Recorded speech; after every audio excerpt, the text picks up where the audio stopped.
Hello friends, मैं doctor Pallav Agarwal, MCH consultant neurosurgeon, director of Chandrakanti hospital at Bareilly. आज हम जिस बीमारी के बारे में डिस्कस कर रहे हैं उसका नाम है मल्टीपल माइलोमा।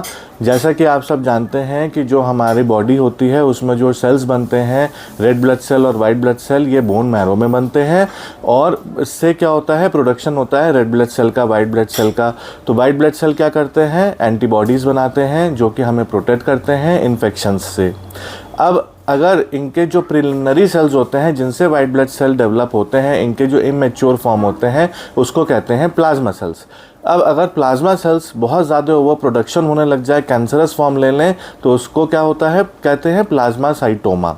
तो इस बीमारी में यही होता है जिसको मल्टीपल माइलोमा जैसी बीमारी कहा जाता है। इसमें क्या होता है कि जो प्लाज्मा सेल्स होते हैं बॉडी के, वो बहुत ज़्यादा प्रोडक्शन होने लगता है, कैंसरस फॉर्म ले लेता है और यही डेवलप होता रहता है, जिसकी वजह से क्या होता है, जो दूसरे सेल्स होते हैं रेड ब्लड सेल, वो नहीं बन पाते हैं। तो इसमें वाइट ब्लड सेल का ओवर प्रोडक्शन होता है, जिसकी वजह से जो दूसरे सेल होते हैं जिसको रेड ब्लड सेल कहते हैं वो नहीं बन पाते हैं और इसी से सिम्टम्स डेवलप होते हैं। तो हमने जैसा बताया आपको कि जो एंटीबॉडीज़ प्रोडक्शन होता है वो प्लाज्मा सेल से होता है, तो इसमें एंटीबॉडीज़ भी बहुत ज़्यादा बनती हैं जिसको कहते हैं माइलोमा प्रोटीन्स और एम प्रोटीन्स। तो इसमें वो बहुत ज़्यादा बनती हैं जिसके कारण वो डिपॉजिट होने लगती हैं किडनी से। किडनी फिल्ट्रेशन का काम करती है, तो इसके जो फिल्टर्स होते हैं उसमें ये जो है जो प्रोटीन बहुत ज़्यादा बनता है जब, तो ये फंस जाता है, ये फिल्टर नहीं हो पाता है, तो उसी में रह जाता है और इसकी वजह से किडनीज डैमेज होने लगती हैं। तो इसमें रीनल डिसफंक्शन भी होता है, अनीमिया भी होता है। दूसरा जो इसमें प्लाज्मा सेल्स का फंक्शन होता है वो होता है osteoclast formation.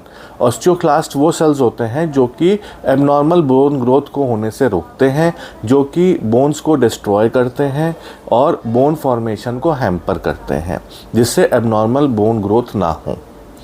But plasma cells जब बहुत ज़्यादा बनते हैं तो ऑस्टियोक्लास्ट भी बहुत ज़्यादा बनने लगते हैं, जिसकी वजह से बोन डिफॉर्मिटीज़ शुरू हो जाती हैं, बोन्स में छेद होने लगते हैं, बोन टूटने लगती हैं, फ्रैक्चर होने लगते हैं और मोस्ट कॉमनली ये स्पाइन को अफेक्ट करते हैं। स्पाइन फ्रैक्चर्स होते हैं, स्पाइन डिफॉर्मिटी, काइफोसिस, स्कोलियोसिस, ये सब होने लगता है और पंच्ड आउट लीजन्स हमें एमआरआई में मिलते हैं, जिसको हम डायग्नोसिस में प्लाज्मासाइटोमा या मल्टीपल माइलोमा कह सकते हैं।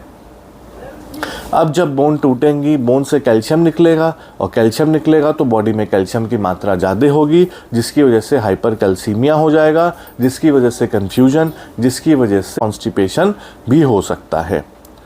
तो इसके मेजरली सिम्टम्स क्या होते हैं? इसके मेजरली सिम्टम्स होते हैं कैल्शियम का excess production, hypercalcaemia, renal dysfunction, anaemia और bone marrow dysfunction, bone lytic lesions.